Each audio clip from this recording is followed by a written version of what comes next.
Good evening and welcome to Bugajski Hour. I'm happy to be back in Tirana to examine important global and local developments that affect the lives of all Albanians, both inside and outside Albania. Our guest today on the Bugajski hot seat is the Mayor of Tirana, Lulëzim Basha. But first, I'll give you my overview of America's perspective on the world.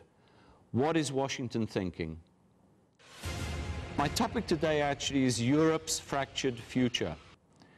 Two contradictory trends are evident in the European Union: federalism and fracture. While the monetary crisis is pushing leaders to make decisions about a closer federal union, EU turmoil contributes to the potential fracture of several member states. The federal states of Europe will certainly not emerge overnight, but several capitals are lining up for or against this project. For some countries, federalism is completely unacceptable.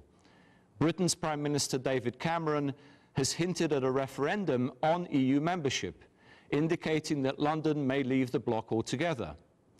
Federalism does have its supporters in Germany, in Italy, Belgium, Luxembourg, and Holland. The indebted Mediterranean states of Spain, Portugal, and Greece may also see federalism as a solution to their economic problems, although it is unclear how voters in Northern Europe would react to their inclusion. Undecided states such as France and the Scandinavian countries may resist surrendering elements of their sovereignty. Additionally, the new EU members, including the three Baltic countries, Poland, Hungary, Slovakia, Czech Republic, Romania, and Bulgaria, may oppose abandoning their hard-won independence after emerging from several decades of an enforced communist union. Support for secession within some existing states will also grow due to feelings of exploitation by central governments. The prime candidates for fracture now seem to be Spain and Italy. The Catalonian government in Spain has called for snap elections in November, which would be a referendum, in effect, on future independence. This may also give a boost to Basque separatism in northern Spain. In Italy, the Lega Nord advocates the country's transformation into a federal state.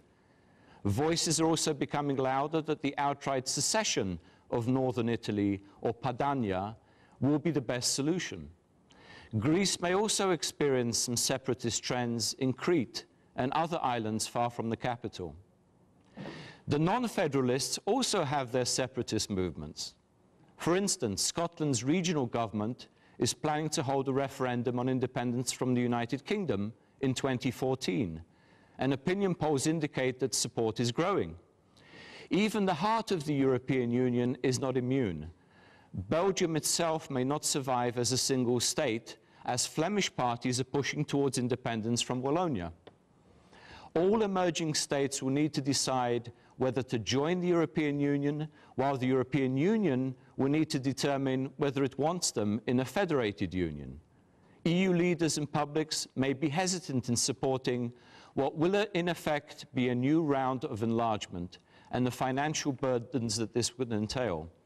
The emerging Europe will certainly become a more unpredictable place than Brussels has ever envisaged.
It is time again for the Bugajski hot seat, and our special guest today is the Mayor of Tirana, Lulëzim Basha. Welcome to the show, Mr. Mayor. Thank you very much for having me here. I'd like to learn a lot more today about the city that's really become my second home, Tirana. So thank you very much for joining us.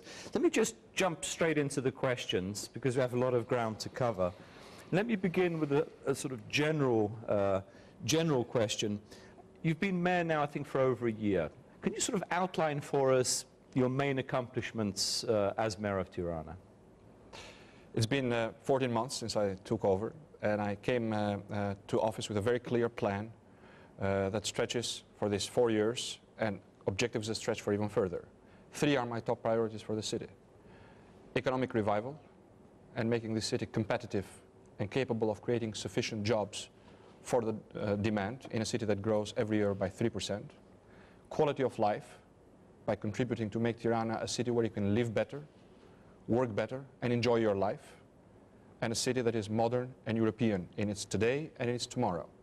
And the third priority is to better the governance of Tirana by introducing principles that increase transparency, increase efficiency of government, and increase citizen involvement in not only strategic decisions, but also in our day-to-day decisions. I believe we have made very good progress in this short period of time in all 3 areas. By far, the most important one for me has been to return Tirana as the locomotive of Albanian economy. Now, by sheer size, Tirana is the largest city, and it is also the largest contributor to GDP. What is the population now, by the way? According to census, it's about 430,000, but in fact, it is much higher than that, since a large number of inhabitants live in Tirana, have their residence in Tirana, but are still registered elsewhere. So we calculate the number to be around 600,000, with about 1 million with metropolitan Tirana, and about 1.5 million people coming in and out every day. So almost half of Albania is here on a daily basis. So making Tirana more competitive economically has been my top priority, and I've started pretty early on to act on this priority. In the first council meeting, we took measures to reduce taxation, to eliminate 60 tariffs from 83 that the city was levying, to reduce bureaucracy, and introduce one-stop shop principles, especially for business registration and for licensing and permits, as well as to act on those long-term priorities where nothing has been done for a long time, such as the urban plan for Tirana. And all of this has given immediate effect. 1 year later, we can look at the figures of reliable authorities, such as the Statistics Institute or the Taxation Authority, and we can see that 6,880 more citizens of Tirana are employed than the preceding year. These are the citizens that are paying taxes as employed. Of course, it does not count those who may be employed in the fringe of the black economy. And we shouldn't count them. We have 1,500 new businesses in town, more than the preceding year, 5,000 in total, which means that these steps have taken effect and that they have recreated belief that Tirana can and should lead Albanian and regional economy. Let me, Mr. Mayor, let me get a little bit more specific. I remember in the first years of transition when I used to come to Albania, what always struck me was obviously the poor infrastructure, haphazard planning, town planning, as well as rural people coming into the town. In other words, booming demography, but no real structure to be able to, infrastructure to be able to contain them. How are these problems now being resolved? Is there a sort of urban plan to provide the services, the infrastructure that people need? We just finalized the last meeting, town hall meeting, which concludes the first phase of public consultations for the urban plan of Tirana. You are right, since 1989, since the last communist government in the country, Tirana has not had a regulatory plan. Many have been promised, no one has been delivered. I don't want to go back to history about the reasons why this has been the case, but one fact stands, that the lack of a plan has had devastating effects on city planning, on quality of life, and on economic progress. That is why I said during the campaign that finishing an urban plan for the city is a top priority, that I would deliver in 1 year, that during that year there will be a moratorium on all construction in order not to allow the consequences of haphazardous planning or complete lack of planning to continue to take a toll on our future. And we are there. In May we introduced the plan. We took the summer months to make it digestible for the public. And a few days ago, we finished consulting the plan with all 11 boroughs in town hall meetings. The plan is on the internet, on the website of the city, on the websites of the boroughs for every borough.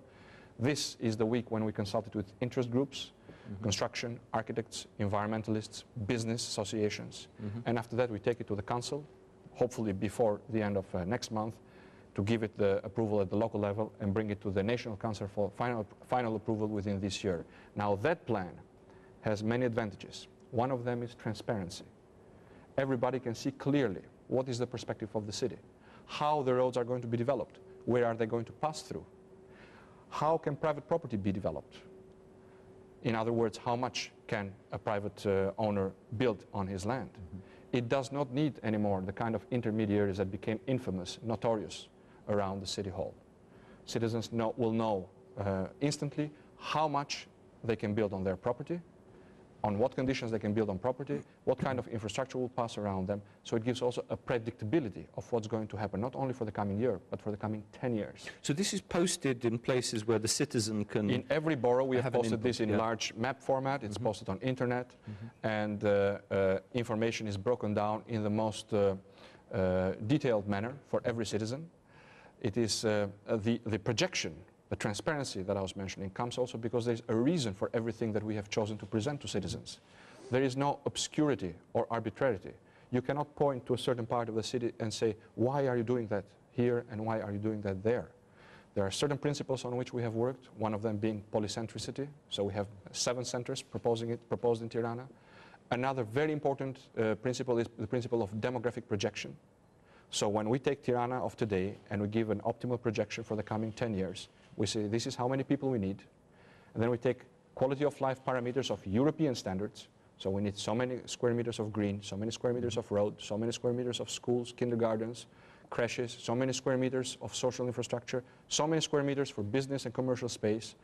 And then on basis of algorithms, transparent and unmanipulatable, we decide the distribution of those building and developing coefficients in the city. And this provides several advantages. The first advantage is, of course, transparency for those who want to develop. The second one is transparency and predictability for the development of infrastructure. We're not going to change this. Where a road will pass or where a road will be enlarged will be known when the plan is approved. And this will also help us to plan it better in terms of budget, both city budget and government budget. And a third and very important advantage of the plan, to go back to what you mentioned, is quality of life in Tirana. Because of haphazardous planning, because of lack of planning, because of building everywhere you could in order to secure high margins, we have lost public space. Today, Tirana is well below the European Union standard. In fact, it's well below the standard that some cities out of Euro-Atlantic area have. What is the percentage? We have 0.9 square meters of green per inhabitant. That's about 20 times less than the European minimal norm. 20 times less. And this has led I have to check what it is in Washington. Well, there are certain areas and parks in Washington that I think would contribute to the green. Yeah. But the point is, when you look at this, there are people who say, they're skeptical, they say it cannot be undone. What has been done has been done. I believe that this plan shows clearly that we can mitigate for the future the bad consequences of the past. We can recreate public space by better destination of private property and by a vehement opposition to more cannibalization of green spaces, as well as better planning for our schools, creches and kindergartens. And this is what the plan sets out in a detailed way, and that's its primary merit. Is this a plan that has support across the political spectrum, bipartisan support? I have striven from the very first day to have a bipartisan approach on all matters. And that doesn't mean we have to agree on everything. In fact, we may disagree on many things, but we can do this in a civilized way and without harming the citizens' interests and the interests of the city.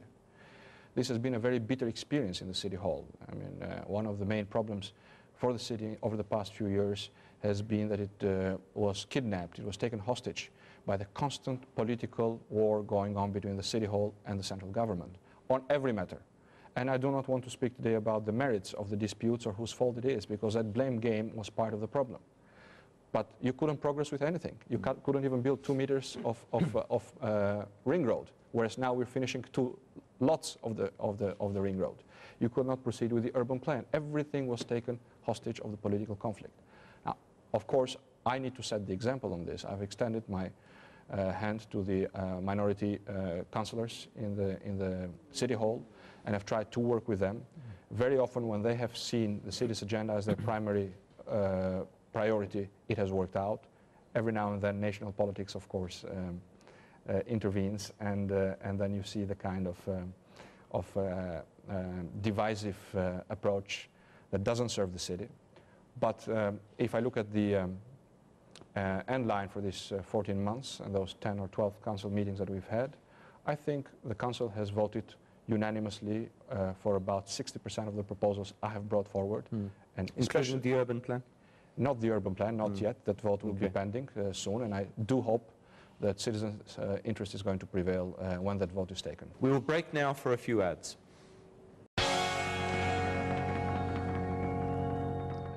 Because presumably that's very important, because if there is a change in administration at the city level after the next elections, you want a plan that has long-term viability, not a plan that's going to be changed because of a new administration.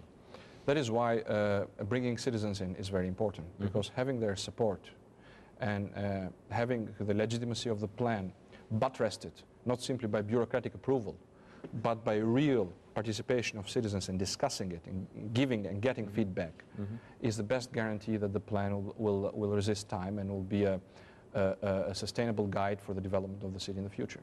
We'll come back to some of the urban issues that you talked about in your campaign that you've tried to implement. But let me ask you one question that friends of mine who are residents of Tirana and have been for many years, I said, what should I ask the mayor? And they said, ask him about this. And then let me give you a couple of questions. One of the main obstacles residents find is frustrating bureaucracy in getting documentation, permits, IDs, and so on and so forth. Have you reduced would you say you've reduced bureaucratic red tape over your 14 months in office, particularly in obtaining documents and getting the sort of services that people need? I would say that is one of the main reasons for the improvement in business climate that we have seen in the city. As I mentioned, my first step was to reduce tariffs and cut some of the taxes. My second step was to reduce bureaucracy. I worked together with the International Financial Corporation and USAID to establish a one-stop shop for licensing and permits. Licenses have been, I reduced about 30% of the licenses, eliminating them altogether, and put the rest of them all in this one-stop shop where citizens can go, apply, and it takes between 7 to 10 days at the longest to get a permit or a license. Some of that you can get instantaneously. The next step will be to have 99% of the services offered online.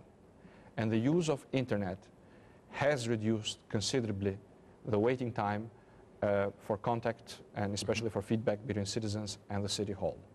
We have introduced an application on our website which is called Fix My City, where citizens can report 24 hours a day a problem in the city of any kind and then track through internet what's happening to their report.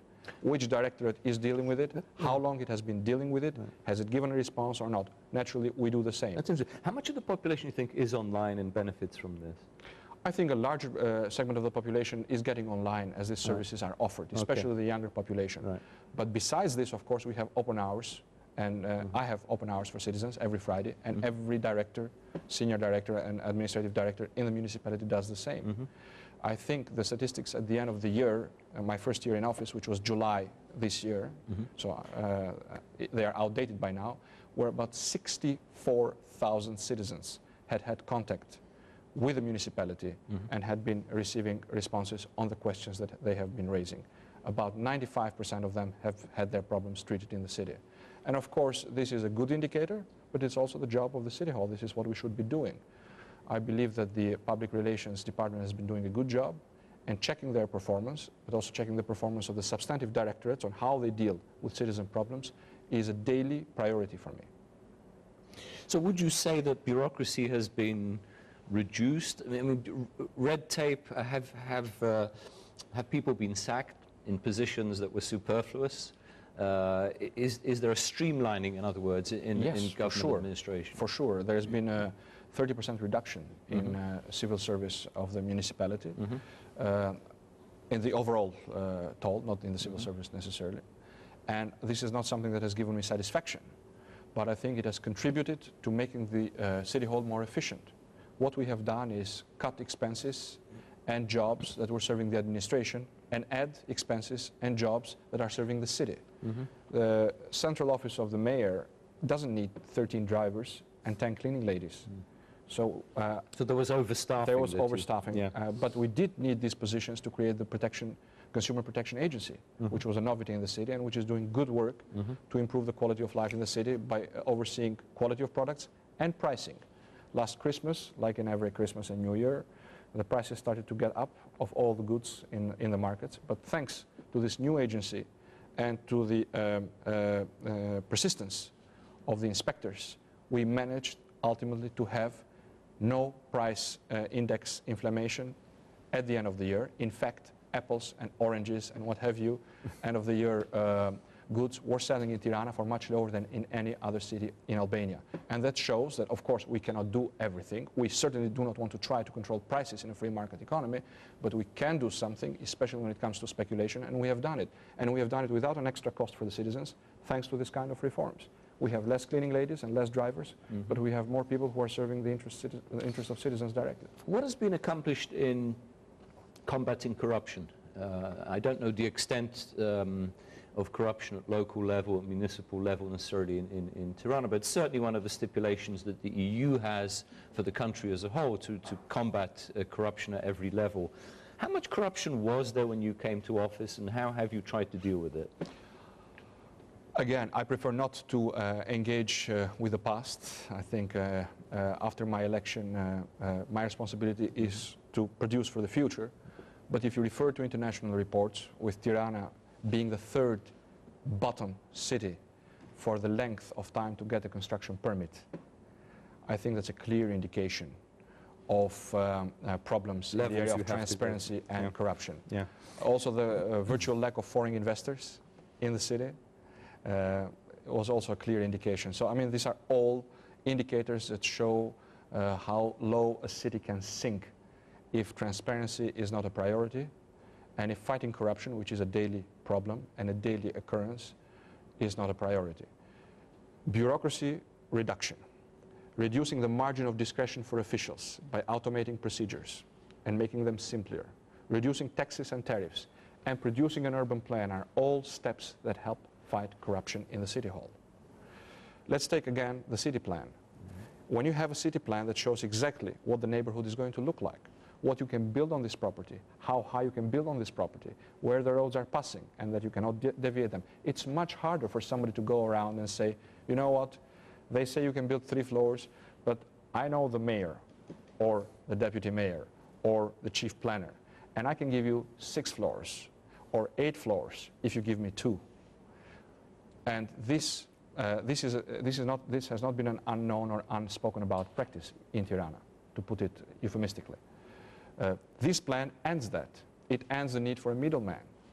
The transparency of the plan and the procedure that we have put in place for a construction permit will reduce this. This will not anymore be an instrument of power in the hands of the mayor, but it will be an instrument of service in the hands of citizens, like the practices everywhere in Europe. Now, that doesn't mean criteria does not need to be respected.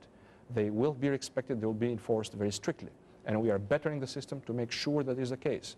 But it does mean that there will be no place for one or more middlemen between the citizen and the construction permit. And this is the primary virtue of the urban plan as far as I'm concerned. It's fighting corruption, increasing transparency. So where does Tirana, you said where Tirana stood when you came to office, where does it stand now in terms of transparency, ease of doing business, combating corruption? I believe that the figures of business performance clearly show that what we undertook as first measures in reducing tariffs, in cutting red tape, and in moving forward with other means of communication, such as internet applications, have bettered the business climate. Now, don't forget, this is a tremendously difficult year for the economy on a world scale, an even harder one for this region, especially our immediate neighbors. Yet, in this annus terribilis, we managed to have a growing economy in the city. We had 6,680 new jobs in the city.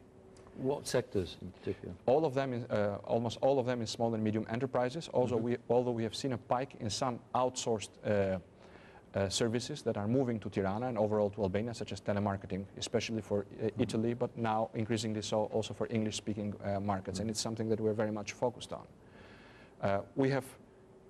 So this has had an immediate effect, but also we have moved with other areas of trying to stimulate employment. Public works that have started all over the city. I think by now we have at least 350 employees of private companies who are working in public works in the city. And we have created an instrument to bridge the gap between demand and offer in the labor market. We have permanently posted municipal staff at the Chamber of Commerce, and we are helping to exchange information about recent postgraduates and their qualities and vacancies in the industry area. So far, we have 250 employees through this scheme. We just finished the study and work fair in Tirana. 3,000 new jobs were on offer, a lot of them from this telemarketing sector. And these are all good news for the economy of the city. We're not stopping here. Next year, I'm proposing the City Council to spend 2 million euros, or about 3% of our city budget, on creating a guarantee fund to fund small and medium enterprises for new entrepreneurs under the age of 35. And I'm very much hoping that certain funds in the country and the Albanian government are going to match me up by at least 30% of what the city is putting up. We'll come back to that relationship between central and local government in a couple of minutes. Let me ask you questions about very specific areas that you mentioned during the campaign and when you came to office. And if you could sort of outline for us what has been done and what is proposed to be done. Again, I hear this from friends of mine who live in the town. Traffic problems in the city, gridlock at certain times of the day. I believe you have a tram plan. How is this progressing? What is the process? Traffic in the city is a problem. And again, it's one of the consequences of unplanned development and also of political conflict, which took hostage several projects. Our plan for traffic consists of 3 main elements. Major investments, such as the City Ring Road, with which in these 14 months we've progressed tremendously. The eastern part of the Ring Road is finished and very soon it will be open to traffic. The southeastern part will start work soon and I hope to be finished in the coming year, whereas we have finalized planning for all the remaining part of the Ring Road. The Ring Road will make possible to divert traffic laterally and to decongest the central arteries of the city. The second one are intelligent solutions, like we did by unblocking traffic in Skanderbeg Square, like we did by unblocking traffic in the airport entrance, also known as rrëfeu. Probably will have a new name soon, a better name, but also by stimulating public-private partnership on building underground parkings. Lack of parkings is one of the main problems for the city. We have signed one and we have foreseen the construction of 10 more in the new urban plan, all of them in public-private partnership. The third element is bettering public transport and stimulating not simply those who cannot afford to drive a car, but all those who need to move in the city to choose public transport above private vehicles. This would include trams, This includes trams and includes a vast plan of overhauling the public transport of the city.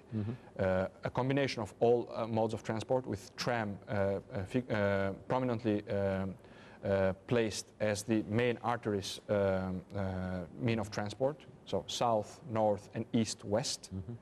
Buses and improving bus lines throughout the city, but also building a new terminal in which all the modes of transport can converge. Tram, train, buses, interurban buses and urban buses. Problem of congestions also come because, as I said, half of Albania is in Tirana every day, but they have nowhere to park. Buses are coming from Kosovo, Macedonia, from all over the region. Buses are coming from north to south, and there is no bus station in Tirana. There is no bus station? There is no bus station in Tirana. It's fragmented and half of it is even informal.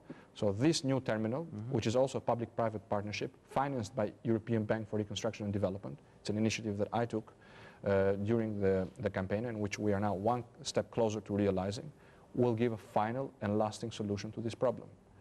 We are lobbying for financing for the tram. We have had several offers. All of them need the sovereign guarantee from the central government.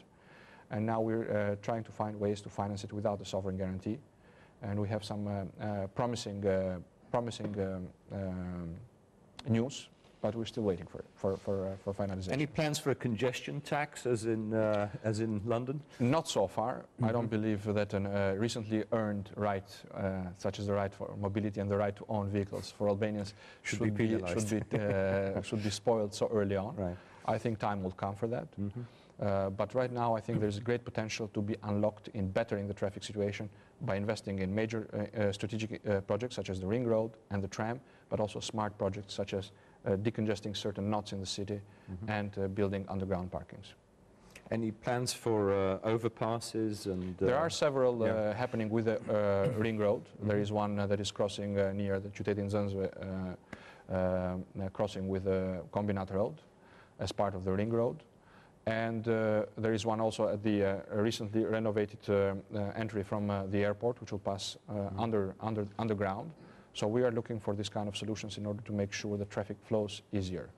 But one of the elements that we're also looking at is improving traffic behavior. And before the end of March, we will have renewed all 65 traffic light knots in the city through an EBRD finance program, and the contractor is already busy finalizing the detailed design. It will be an intelligently controlled system. So instead of people with a key going to every traffic light knot and turning it on or off, it will be centrally controlled, but also automatically and intelligently guided, implementing this green wave idea where by getting information through sensors on the ground, the entire city signaling system will relay it and make sure that the traffic flows more efficiently. And this will definitely help decongest the city, but also lower the cost of mobility. Any prospects for a metro in the future, subway system? Right now, our focus is on the tram, which is at least 10 times cheaper than the metro, but also a way to travel, which, as I said, will hopefully, as in other cities, bring more people away from cars into public transport. A smarter way to travel and a greener way to travel. So our focus is on the tram, and my objective is to have it implemented, to see it happening on the ground. Let me ask you another question. We mentioned this earlier on, creating a greener environment for citizens. As you said, the standard in Tirana has been very low compared to other parts of Europe, other parts of the world. What are the plans, specifically, in terms of greenifying, if you like, public life? As far as making Tirana greener or having it recuperate at least what it lost, and it lost a lot over the past 20 years, we are moving in 3 directions. The first one is a continuous, non-stopping campaign of planting trees in the city. Last year, we planted about 6,400 trees, and this year, in accordance with our plan, we will have planted in excess of 10,000 trees in the city. Most of them in roads, in the city, some of them in the park, in the only park of the city. That will be a continuous process. So only through this process, I expect to have more than 40,000 trees planted in this first term.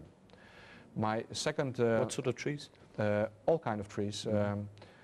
Chestnuts, I don't know all of them in... I may not know all of them in English, oaks, but some oaks, some maple trees,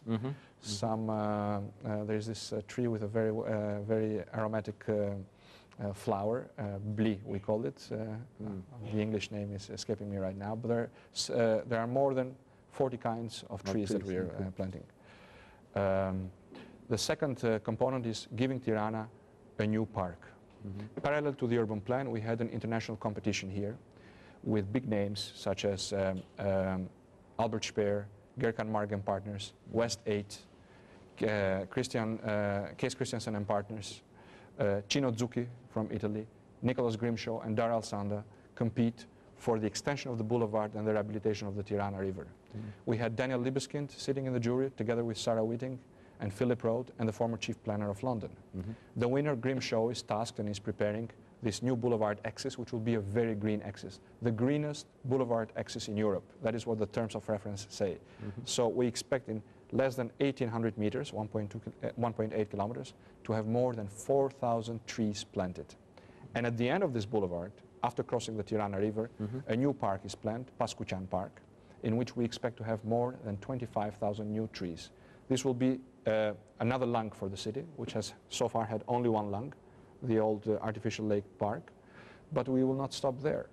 In our urban plan, in cooperation with the surrounding municipalities, we are saving green space from development, such as the one around Farka Lake, but also in Vachar and in Daiti, to make sure that Tirana starts to regain the green crown around it in order to make the air healthier and cleaner. So these are the three steps: intensifying green in the city, building a new park in the north of the city, the Tirana Northern Park, and making sure that we profit from a strategic approach by allowing for the green crown not to be damaged further in order to be useful to the citizens. This will better the quality of air, it will better the quality of life, and will make Tirana a better city to live in. But hopefully it will also bring some attraction, as I very much hope the new project of the boulevard will be a groundbreaking one in many aspects. What is the quality of air now actually in Tirana? How does it compare, let's say, to other European cities? It's bad. It's bad, and although we have seen a 30% drop in the most harmful particle, that is actually a particle that causes serious respiratory ways diseases, the quality is still bad, and we are committed to continue these greening projects in the city in order to make sure that through that and through a better traffic management we bring it to acceptable parameters. Again, I have to come back to the urban plan. The virtue of the urban plan as far as Green Tirana is concerned is that it compulsively, obligatorily decrease an amount of green space for every future development. Not to be turned into parking space, not to be turned into pavement, but to remain green. Of course, the challenge will be in enforcing this, and all my political will and the power of my administration will be behind it in order to make sure that what we are planning will be enforced, which means that even if private investment will continue to develop the city, which it will undoubtedly do because the city continues to grow and continues to have a need, what it will leave behind is not just concrete, but also a larger green space than is the case now. But there'll be environmental standards that business will have to comply with, basically. For sure. Let me ask you another question, which again has been a major issue, I know, not just in Tirana, but specifically in urban areas, legalizing property. How has that progressed? In other words, if people can have a document to show this belongs to me, this is my rightful property, nobody can dispossess. Yes. There are two categories. One category are those who have built without a permit. And they are in a process that has started since 2005, a process which has seen thousands of families get these ownership certificates under very favorable conditions. And thousands more are in the pipeline. In order to expedite the process, the government has split the Tirana branch of this legalization directorate, as it is called, and they are currently processing about 250 files a day. Yet this is insufficient, so they have asked for more staff. I fully support their pitch for more staff in order to go to 1,000 files per day, and if they reach this, then all property owners that have filed for legalization will get their property titles before the end of March.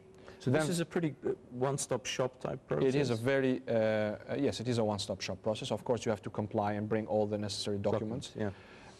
And you have to realize it's a legalization process not only for the illegal construction, but in many, many cases also for illegal possession of property, private and public. But it's something that has received a legal answer, and now it's also receiving an executive answer. Then you have the category of those who have built with a permit, but yet are not in a possession of their certificates because the developers violated the conditions of development, or because the developers never applied for property certificates, or for any other number of reasons. Now, I promised during the campaign that we're going to tackle this problem forcefully, and we have. As a result of our work, we have now more than 5,180 apartments that have received certifications of property, affecting 24,000 citizens of Tirana. About 3,000 are still in the process, and for a number of them where developers have refused to be part of the process, we have enacted a blacklist, which means that we have interrupted every kind of service extension. We refuse every kind of service to both the legal and the physical persona of those companies until they comply and bring this process to an end, in order to have the citizens profit from this process and not to have them pay for the irresponsibility of developers. We will break now for a few ads.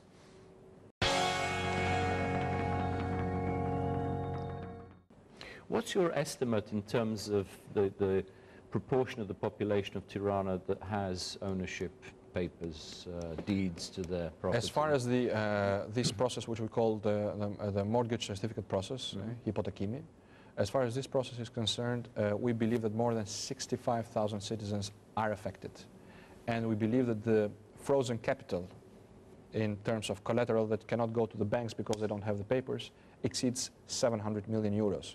And that is why it's such a top priority for me. Not only in order for a rightful thing to happen as far as the citizens are concerned, to get their property titles, but also to see this amount of liquidity flow into the city economy. And with 700 million euros of liquidity in the economy, more jobs can be created, and the economy can profit from more dynamism. Another area, again, I'm not sure whether you mentioned it in your campaign, but this has come up, people have been asking me about this. Consumer protection. What has been done to protect the consumer from, let's say, not just prices, but quality of products? Yes, it was my primary promise. I said that the first thing I'll do as mayor was to create a consumer protection agency, and I did. That was the first act I signed. As I mentioned before, during restructuring of the municipality, I made sure that redundant positions that were basically dead weight serving the administration were rechanneled to create this protection agency, consumer protection agency. And although the legal framework for local government still needs to be completed, we have dovetailed and worked together with the central government protection agency, consumer protection agency, to produce some good results. I mentioned as far as price speculation, our successful effort with regard to end-of-the-year prices last year, but consumer protection extends to much more than that. Quality of markets, quality of goods flowing into this market, quality of transport and public transport in terms of both the vehicles that serve the citizens as well as the timing of their service. And a large number of areas are covered by the consumer protection agency. And presumably in ensuring that a product that somebody buys, if it goes wrong, that they'll be able to return it or get their money back. Yes, I mean, these are civil code of Albania, like in other countries, provides for this, of course. And I would say that food safety and overall goods safety is our primary focus right now, but also price gouging is a constant priority for the consumer protection agency. Right now, we are busy removing the livestock market out of the city boundaries of Tirana. And we have found proper places for it to be relocated slightly outside of the city. And the next push is going to be to outlaw and make sure that no livestock is treated individually in the city, but that they are treated at one place, at one national standard, at one place where our inspectors can inspect the quality of meat that is served or that is then channeled through the wholesale or the retail services in Tirana. It's quite a challenge. It sounds easier said than done. My people at the inspection service and Deputy Mayor Vasily have been busy at this for more than a month now. But it's something we are determined to do. It's something that will contribute further to quality of food and safety of food in Tirana, and thus contribute to a better quality of life for the citizens of Tirana. You know, one of the popular things now in the States, and we have them in Washington, are farmers markets. In other words, where people are growing produce outside of the sort of major supermarket chains you know, let's say the key places where people normally buy food. So you can go on a weekend, sometimes a little bit more expensive, but the food is grown more naturally, it's more tasty. Certainly the tomatoes we buy are more tasty from the farmer's market. Is there something like this in Tirana? I mean, your tomatoes are more tasty anyway than American ones. I think the majority of the goods in the city are still have these qualities of biologically pure products. I think agriculture in Albania is catching up quickly with the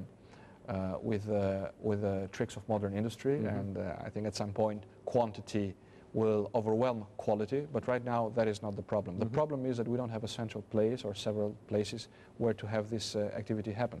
So many of the farmers are exercising the activity on streets, and this is sometimes causing problems, especially for small retailers who will see unfair competition because these people come and go without paying any taxation, and with fresh products, sometimes even fresher than the ones that the retailers have gotten. So we have a different kind of a problem here.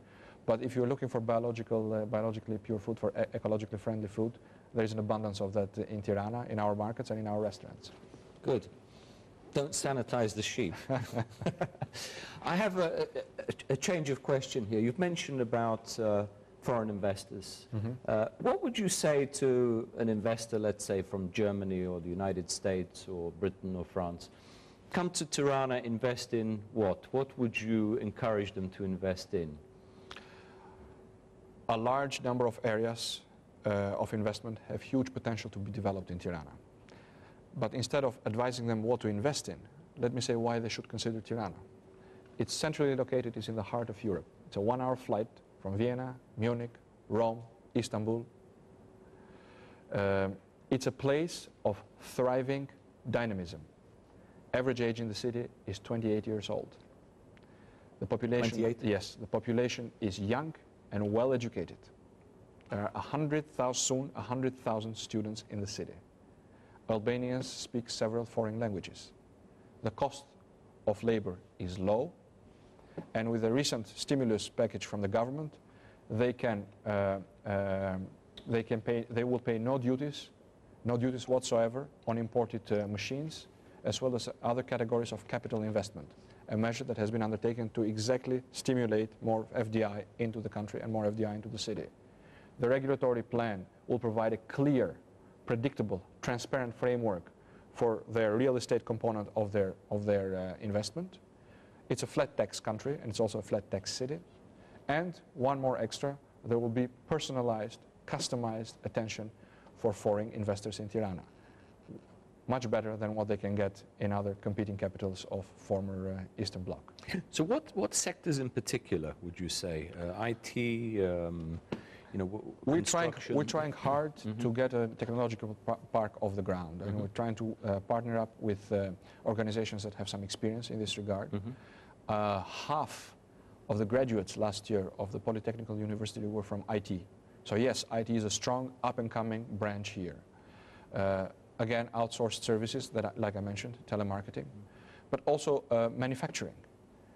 Still in the city, we have several thousands of workers working on gloves, shoes, shirts, glasses, sunglasses of medium and high-end destination for Western Europe. And if you turn the labels, you will see that they were made in Tirana, they were made in Albania. And this potential is still very big. So I would encourage investors to look at Tirana as a city that offers all the ease of doing business that they may be missing at their home towns or their home countries, from Germany to Italy to other countries of Europe, but that is not very far from their home. It's very close to their home. So, in the cities are often measured by in-migration, out-migration. You said the median age is 28. I mean, has that gone down? Has that gone up in recent years? For sure it has gone down. Okay. There's huge demographic shifts. Now, what I'm asking is, are young people staying? Young people are staying. And more young people are coming as the city continues to grow between 2 and 2.3% over the past 3 years. So more families are coming in. Tirana is a magnet. And the sprawling of the towns around it shows it very clearly. You have Kamza and Kashar and Paskuçan have now become larger cities than Lushnja or some of the other cities in Albania. So this is the power that Tirana has as a magnet. Of course, this comes with the challenge of making sure that the economy continues to turn out sufficient jobs to meet the demand. And as I said, that is my primary focus, and I'm very happy to see this large number of jobs on offer for the first, that have been taken for the first year, and 3,000 new jobs that were offered at the fair just a week ago. That doesn't mean that we stop here. We continue to tackle this problem. I strongly believe in free markets and in small government, but I also believe that especially local government has a role in stimulating small and medium enterprises. That's why I'm determined to push to the Council this proposal for the fund, for the Small and Medium Enterprises Fund, and to make sure that we continue to provide more job opportunities and startup opportunities, especially for the younger citizens of Tirana. Would you say Tirana is becoming more attractive to tourists as well from around the world? I mean, I know you just staged a marathon, the first Tirana marathon. Congratulations. Thank you. On this event. It's always very important, puts a city on the map. I presume that generates interest and stimulates tourism. People want to return or tell other people that it's a good town not only to run in but to look at and to stay in for a while. What is the future for tourism? There is huge potential for tourism. Tirana has only profited accidentally by tourism because it's there. People who come for the coast or they come for other parts of Albania, they just have to spend a day or two in the capital. We have to change that. We are changing that, and it's going to change even faster.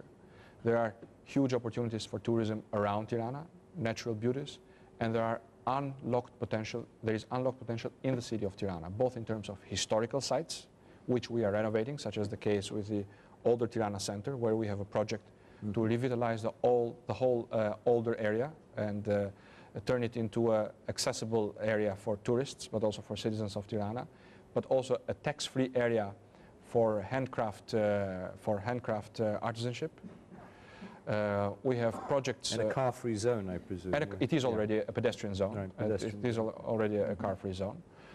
Also the project that I mentioned, the new boulevard and the Tirana River Park project, hopefully will attract the kind of investments in terms of commercial centers, but also landmark buildings. We're projecting a new concert hall there in order to bring more attention to Tirana's art and culture life, which is rich, but it still needs more venues and more attention to display itself. Tirana artists are displaying art from Milan to Paris to Carmel to Tokyo. Mm-hmm. And now they're starting to display their art in Tirana as well, which is good for tourism because it attracts both the attention of regional tourism as well as international tourism. And good for the image of Albania. It definitely contributes to the economy. It increases the opportunity for new jobs, and it makes Tirana a nicer city to live in.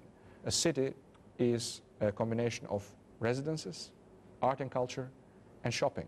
And I think we're doing our best to compensate for the lost years, especially in terms of art and culture, which is also the primary generator of tourism in our long-term strategy. And presumably the coastal areas as well as the mountain areas would benefit from, I mean, you're well positioned here to be the hub of people who like to go into the mountains, and you have beautiful mountains, or stay on the beach. Right now we're trying hard to reverse that, because Tirana is profiting from these people who are coming to visit the beaches and the mountains. But we want to create more opportunities for tourists here. One of the measures we've took in this regard was to cut by 30% the tourism tax in consultation with the Tourism Association of Tirana, so the hotels and restaurants. There are several plans. A lot of them are not simply municipal plans. These are ideas that we are working together with the citizens and with the private sector.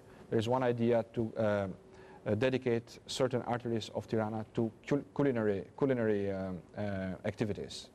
We have had several open door activities over the past year, which we want to create to turn into a tradition. And very soon Tirana will also have its beer festival. A beer festival? Yes.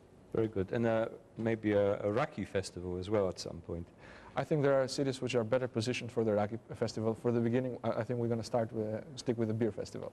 What about concerts, music, theatres and so forth? Is this in the works as well to develop in Tirana? Yes, we have had so far more than 14 outdoor concerts, performances by very well-known artists, international and local, but also opportunities for the young artists to get on stage and perform their art. We will finance the construction of 2 studios that will provide free access for recording to young artists, as well as a space for visual arts artists. but we are also supporting in the form of subsidies on basis of application, best project wins, several organizations that have been busy in the city and for some time now, who have been soliciting funds for a long time from different sources, and now they can solicit and receive funds from the city of Tirana. We have in plans the construction of a Tirana art gallery on this pedestrian road, dedicated exclusively to contemporary art and to young artists. And Tirana Marathon, which recently happened, was a huge success. More people participated in this marathon than in the first such marathon held in Berlin or New York, which is a good omen and a very strong encouragement for next year. I'm personally a big football fan. Any plans to renovate and expand the stadium? We are looking for a public-private partnership to expand and renovate Tirana Municipal Stadium.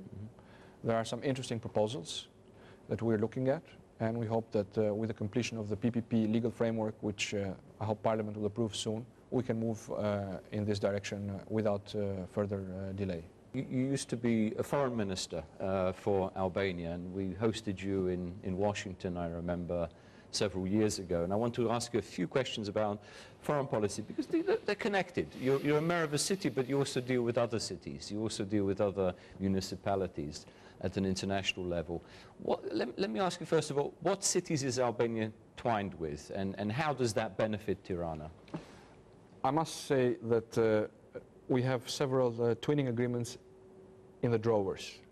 What we're trying to do as a city now is undust them and see which of these twinning agreements can be taken further in order to have a concrete result and concrete impact on the lives of citizens of Tirana and of the twinning city. During my term in office, I have visited some of these cities, and we have twinned a new city, the capital of Qatar, Doha, with whom we hope to pursue this boulevard renovation project. I have been in Washington, where I visited the Mayor Vincent Gray, but also in Beijing. And the mayor of the City Hall of Budapest was present here just a few weeks ago when we named a street after János Hunyadi, the hero of medieval Hungary and the comrade in arms of our national hero, George Skanderbeg, and we discussed about some priorities such as public transport. At the end of this month, I've been invited by the mayor of Vienna to see how we can strengthen relationships between the two cities and how Tirana can profit from their vast experience in urban planning, waste management, and traffic management. And we have several partners in Italy, from Florence to Torino, with whom I'm pursuing a dialogue to see what we can get out of it. Of course, the traditional framework is that you have cultural exchanges, Chamber of Commerce exchanges. But you're looking more economic. I'm looking for something more specific, something with a much more lasting impact. Maybe less glamorous, but more beneficial and practical. Yeah. Well, let me go to this, to your experience as foreign minister. I mean, obviously you continue to follow events very closely, particularly in the neighborhood. How do you see the future of the region? Do you see it making steady progress or unsteady progress, or do you see dangers of instability still in the Western Balkans that would affect Albania? I think a lot has happened in the last 10 years for the better. And regional stability has profited from this. I like to believe, regardless of the economic crisis, which has an impact on this region as well, that prosperity of citizens has also profited from this. Nevertheless, disproportionately more attention is still given to matters that do not concern the daily lives of citizens or in furthering their prosperity, but that are holding back to questions that are buried from history, trying to renew them, or to questions that have a direct impact on the stability of the region, like borders and names and flags and treatment of minorities. So I would say the job is not done, and I think it will take a concerted effort by both progressive leadership in the region, as well as the Euro-Atlantic community that has invested so much to come so far in order to finish the job. The job will be done with a complete European and Euro-Atlantic integration of the region.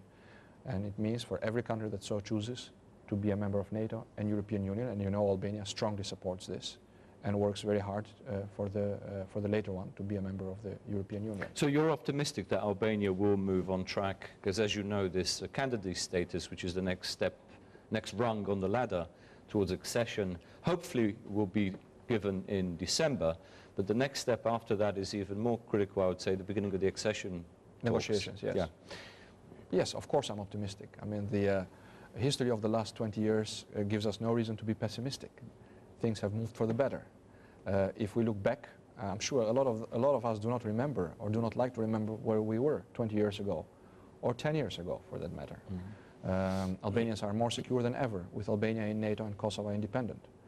Albanians are more prosperous than ever, with GDP having crossed the medium income line a few years ago and continuing to grow. GDP per capita and income per capita and purchase power per capita.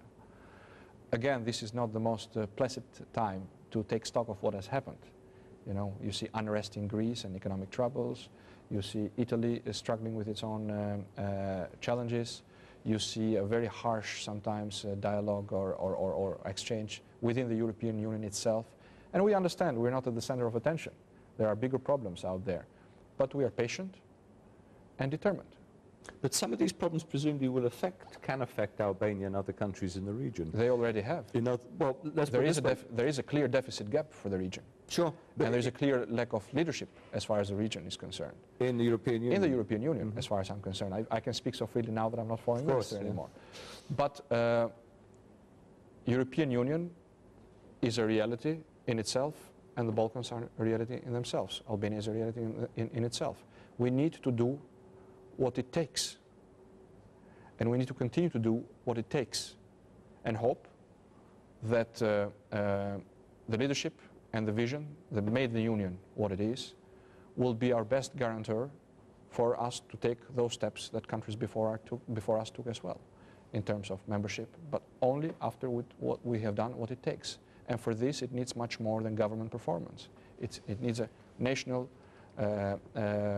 awareness that must reach across the aisle, and it needs forsaking petty political agendas, which you know very well, much better than I do. It's extremely difficult to do in Albania, in the US, and everywhere else.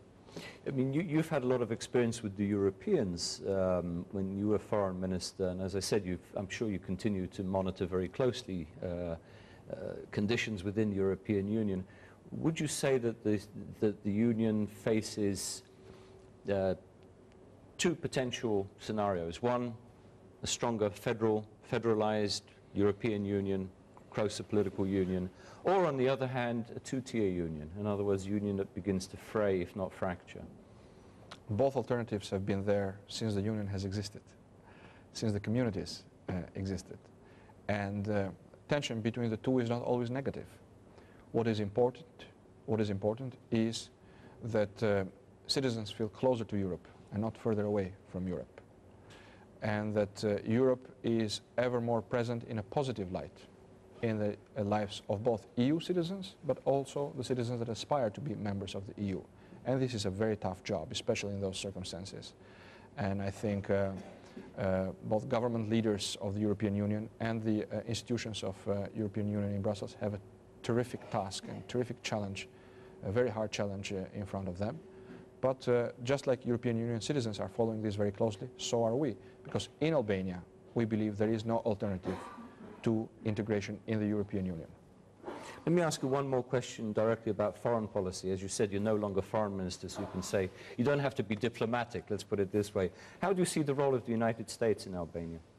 The United States is a key strategic partner of Albania since the very creation of the state. We are in the 100th anniversary, and it's a good time to remember what this partnership and this relationship has meant for the Albanian nation. Saving it from partition, when President Wilson put his foot down. We remember the failed but nevertheless persistent attempts of President Eisenhower to regain Albania in the family of free nations. We remember President Bush, the father, putting his foot down for Albania not to be the last Cuba of Europe. President Clinton and his contribution, his tremendous contribution, especially as far as Kosovo is concerned. President Bush's contribution into Albania's accession to NATO and Kosovo's independence.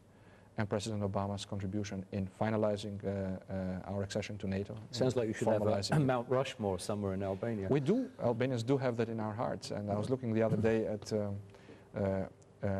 a friend of mine showed me a list of the people who have received the order, the highest order in the Republic. It's called the Order of the National Flag. 6 people have received it. The woman who sewed the flag, the person who raised the flag, Ismail Jamali, and 4 U.S. presidents. Bush, both Bush, 3 U.S. presidents, I'm sorry, both Bush the father and Bush the son, and President Clinton. Right. We will break now for a few ads.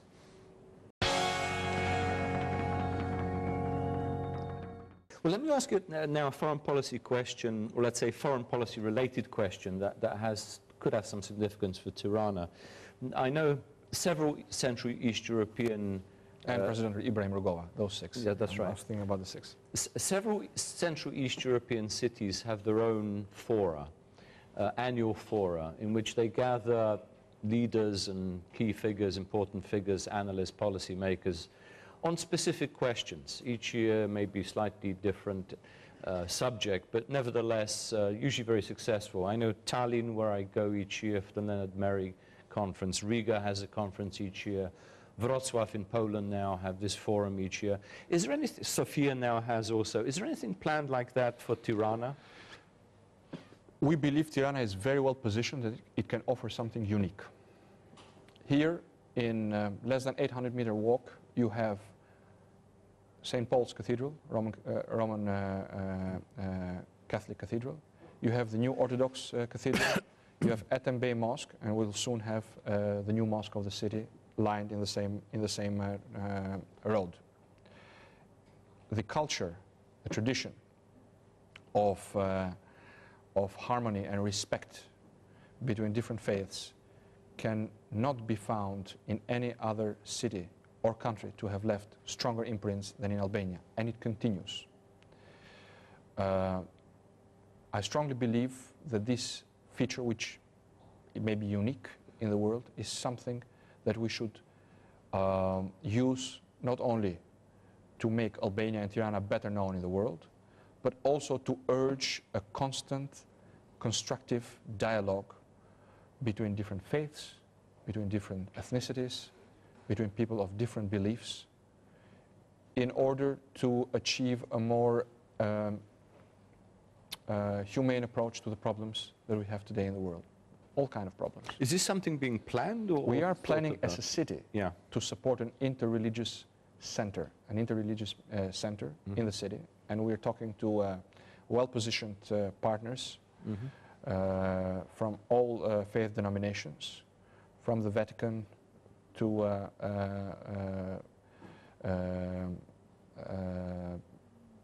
the Arab world, to Turkey, to Israel, United States, evangelical and societies. to the Orthodox world as well. And the Orthodox world, of course, in order to make this project a reality. And I have very encouraging news last week about about the potential of co-financing this project. It's something that we need to do with a lot of care, so it's not seen like it's being hijacked by one party or the other, but that it progresses in a balanced way forward. I think this, as well as the desire of many members of the civil society here in Tirana to see this forum, this kind of forum in Tirana, could give birth to a forum. But we have to be careful that it's something that is done in a very substantive manner, and it's something that is not a one-time shot, but something that can grow and contribute.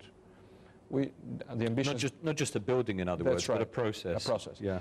It doesn't need to be to have world ambitions to start with, as long as it's something real, and something where people of all sides, of all beliefs, even antagonistic beliefs, can feel welcome and can feel free to express their ideas in. And I think Tirana is the best city in the world to do that.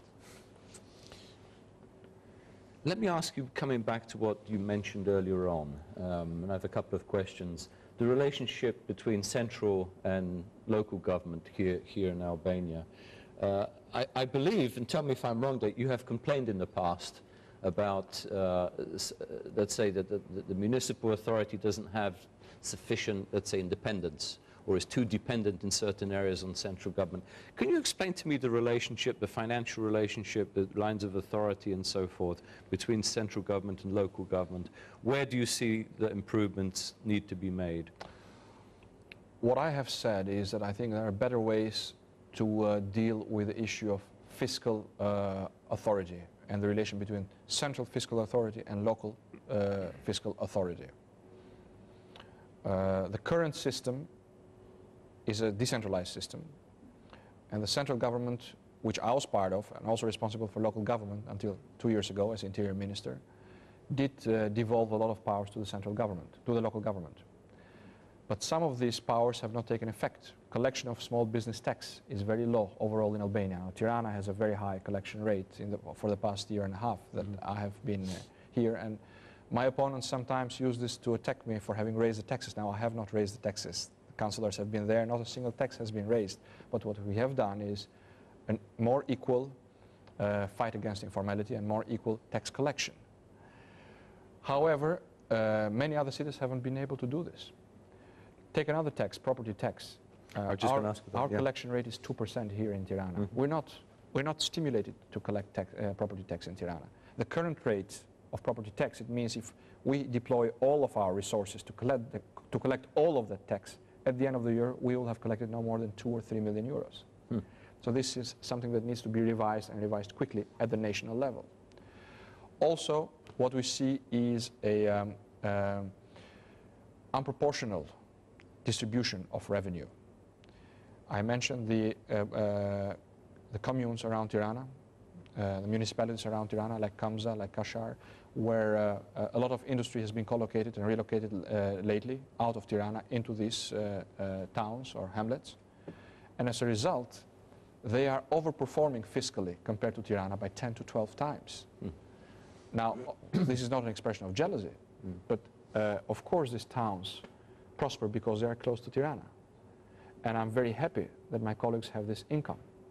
But it means that Tirana is doing, in terms of fiscal performance, as a result of this location out of the town of these businesses who are there because of Tirana, is collecting about 10 to 12 times less than Kashar per capita than Kashar and Kamza are. And this has a direct impact on our ability to pursue investments with our own funds. Take another area, the area of tension between small and medium enterprises and larger enterprises. Our tax system is interested for those companies that have up to $80,000 US of revenue per year. You go above that, we lose interest. But the central government, the central fiscal service, central revenue service, also has difficulties in approaching closer to the limit of local government. So we have this gray area, which very often goes into complete informality. So what we are proposing, and I believe I have the strong support of all mayors, regardless of political belonging, is that we review the idea of fiscal decentralization. It doesn't necessarily mean you have to decentralize more tax collection authority, but it means sharing more from tax collection. The central government can do a much better job taking the small business tax back and reproportionating and giving back to the local government small business tax, but also part of the other taxes that are collected on local government territory. They can do this and can allow us to dedicate more resources to the other problem areas, such as property tax, such as cleaning tax, and other tariffs and taxes that we are supposed to collect in the city. And finally, it's high time for administrative redivision of Albania. There are 100 municipalities in Denmark. You mean? Yes, there are 100 municipalities in Denmark. There are 400 in Albania. This is way too much. This is not providing better service to citizens, and this is consuming taxpayers' money on administration. This belongs to a time when communication was different, when there were much fewer roads, there were no mobile telephones, and no internet. Times have changed, and this is a high time for political parties to sit in parliament in a bipartisan reform and reportion the administrative division of Albania.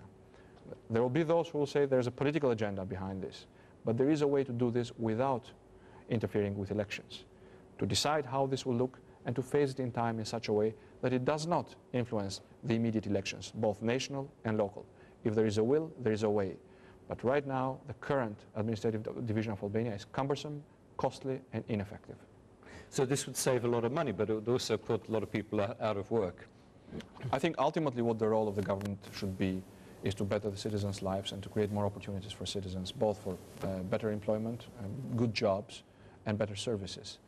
And I think a local government that is providing this service in a redistributed form can be better checked and can make better use of its taxpayers' money. And I think that's the ultimate goal of this reform, if it can be achieved. Is there any parliamentary committee at the moment that's considering this redistricting? We're now working with USAID to give more form to this, and I hope very much, although the election season at the national level is approaching, that some form of consensus-based process can be started, surely to be extended even after the next national elections, but it can lead without delay, without too much delay, to the acutely needed administrative redivision of Albania. Is there any other country that's conducted such reform recently that you could turn to for advice, for as a potential model of redistricting? As I mentioned, this is a process that countries in Western Europe have undergone recently. I know Denmark has done this. I know Netherlands have done this. And so this is not unusual? No, it's not unusual at all. Yeah. The aim is to improve the quality of service to citizens and to improve the ratio of money spent for the administration to money spent for the citizens. And you cannot do that with a fragmented system like we have now. We have to put the system together and make sure that it is transparent, but also better allocated for citizens. Is there would there be bipartisan political support for this? As I said, I hope very much that's going to be the case. And if one is looking to accuse one side or the other for hijacking the process, there are ways to stop this and say, let's do this redistribution, this redivision of Albania, and let it take effect after some time. Not immediately, but after the next national elections or even after the next local elections, so that nobody can say this is being done to benefit X or Y. So if there is a will, as I said, there is a way to tackle this. But first, there must be a bipartisan will to tackle it. You mentioned elections. I'd like to ask you a couple of questions about elections, local elections, but also national elections. How would you say, how can future mayoral elections, particularly in Tirana, avoid the sort of disputes that we witnessed in May 2011 during the course of your election, which polarized the country, I think, damaged the image of Albania internationally, probably set back the process of European accession for the country as a whole. How can elections be more effectively organized and more, let's say, acceptable and legitimized to the citizens? I mean, there are two ways to do it better. One way has already been clear. Both the Socialist Party accepted and the Venice Commission recommended that missed cast ballots should have been counted. And now the Socialist Party has inserted this in the new electoral code that has just been changed. And I'm very happy, and I think it's something to be greeted. This was the core of the dispute. Should ballots that were cast for the mayor in the wrong box, in the council box, have been counted or not? The legal system here, based on our constitution, said yes, they should be counted. Every voice must be heard. Every vote must be counted. The Venice Commission said that was the right decision. And now the Socialist Party insisted that this principle be included in the new electoral code. So I think that part of the dispute has fallen away from a legal point of view. From a political point of view, I think what would help to calm elections is if mayors are running for mayors and not for anything else. And I assure you, if I will be running next time, I'll be running for mayor of Tirana. I will not have a second agenda. I have chosen to run for mayor of Tirana, and I am mayor of Tirana on basis of one principle. When you say second agenda, what do you mean? Second mandate. I see. Yeah. No, but you said there's second agenda. No, I mean second agenda. I mean, I don't think the city of Tirana or any city can afford to have a mayor that is not a full-time mayor.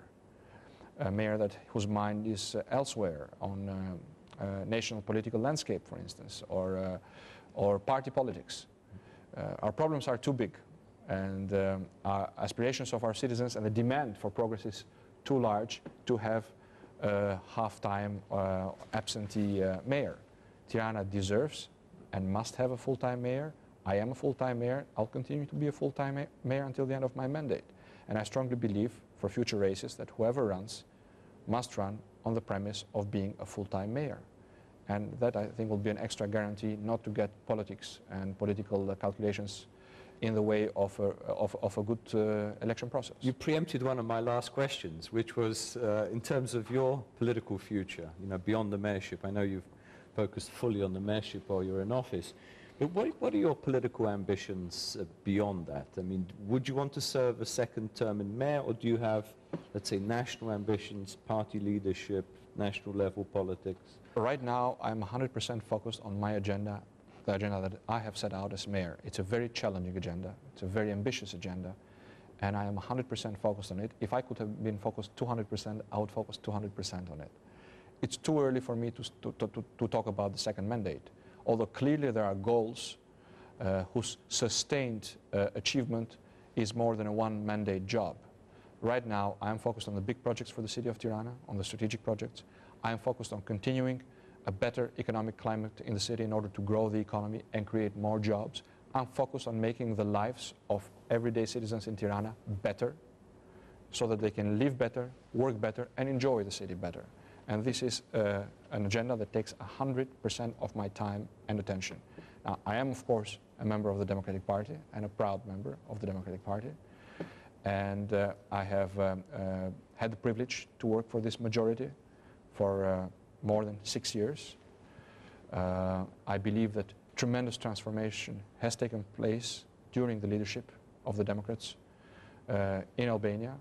And I enjoy and am thankful for the fruits of constructive contribution between local government of Tirana and the central government of Albania. I don't know whether that answers your question. And I certainly hope that will continue in the future. I'll always have more questions, not to worry.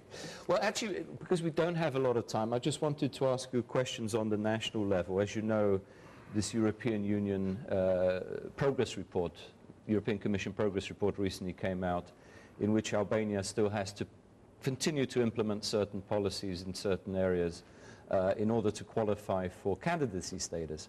However, beyond that, the accession process, I think a lot is going to hinge on the national elections next year. And there seems to be a process in Albania, I've noticed over the past 10 longer period of time, whereby there is steady progress, then something happens like a flawed election or an election that's considered illegitimate or not fully legitimate by certain members of the public or a certain percentage of the public.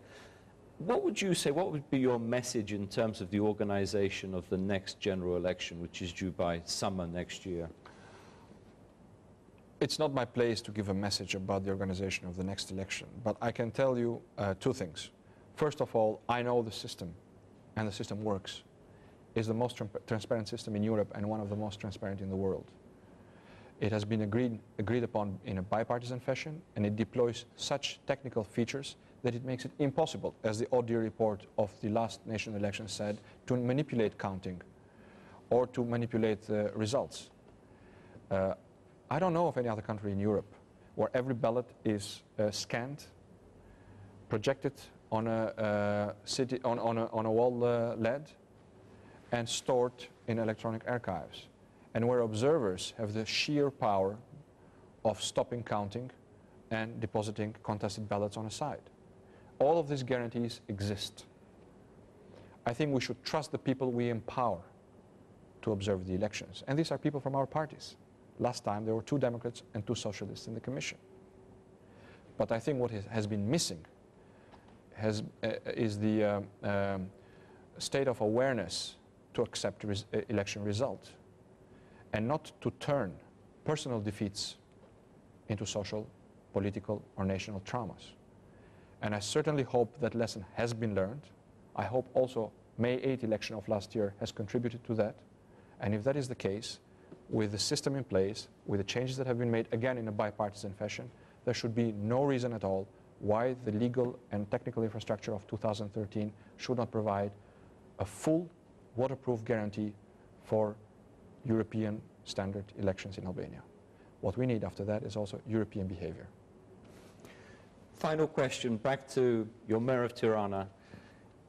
What is your message? Let's say I live in the States, to an American who's never been to Tirana, who has no idea about Albania, and asks me, I've heard about this country, I've heard about this capital, what should I tell him?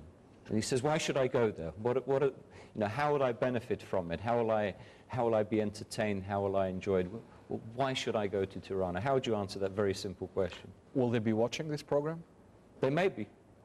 Then I would say, come to a country, come to a city where US citizens will feel most at home than anywhere else in the world. Come to a city, come to a country who has fathered people who have become icons in your households, and we had some of them back in Tirana 3 weeks ago for an Tirana Art Day, such as Eliza Dushku with her husband, Rick Fox. Come to a town, come to a city which is very dynamic, where you will enjoy the food, the hospitality, and most of all, the spirit of Tirana. It's not New York, but it's indomitable, and it's very enjoyable. Thank you, Mr. Mayor. Very much enjoyed your insights, your descriptions of what you would like to accomplish in Tirana and what you've already done.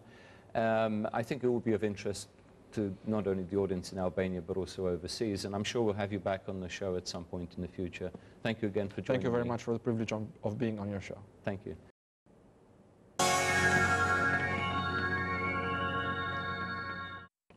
My second commentary on a major regional topic this evening focuses on Western Balkan contradictions. There is disagreement amongst policymakers involved in the Western Balkans between supporters of so-called guided reform and the supporters of so-called local ownership. Proponents of local ownership favor a less intrusive outside role in domestic politics. They argue that state building can only be accomplished when international intervention is reduced and when local leaders and citizens are committed to national institutions. The proponents of local ownership have a point. It is difficult for international actors to assist in constructing a functioning state where there is insufficient domestic consensus among political leaders regarding its structure and functions. Forcing such a consensus is ultimately counterproductive, as it engenders resistance and resentment, while the foreign presence will not continue indefinitely in order to contain this local resentment. In stark contrast, the interventionists argue that allowing the current crop of local politicians to determine the future of the state could culminate in disputes that lead to government paralysis, territorial division, inter-ethnic confrontation, and even regional conflict. And this would in turn necessitate an even more intrusive international role in the future. Interventionists point out that any existing domestic consensus could be seriously jeopardized if key international players disengage from the region. This will give ground to nationalists and separatists who prey on ethnic division. The foreign engagement debate also applies to the question of stability, an overused term that may simply signal a preservation of the status quo. Maintaining sufficient post-conflict stability was understandable in the first few years after the Yugoslav wars or after the collapse of communism. However, this approach has become increasingly tied to maintaining a political status quo and tolerating dysfunctional governments as long as they do not provoke violence. Such short-term stability may not engender long-term security, as corruption and mismanagement among governing elites, in combination with personal and ethno-national ambitions, undermines economic development, raises social tensions, delegitimizes state institutions, disqualifies these countries from European Union entry, and ultimately leaves them exposed to renewed internal conflicts. The debate on a degree of involvement by outside actors may contribute to paralyzing decision-making. It has also confused citizens in the region who veer between support for a greater international role to push through necessary domestic reforms and resentment against foreign interference. Citizens complain that Western embassies are too intrusive in internal affairs and too influential among the political elites. Simultaneously, they also contend that Americans and Europeans should be more engaged in rooting out corruption and incompetence. Frustration always manifests itself in stark political contradictions.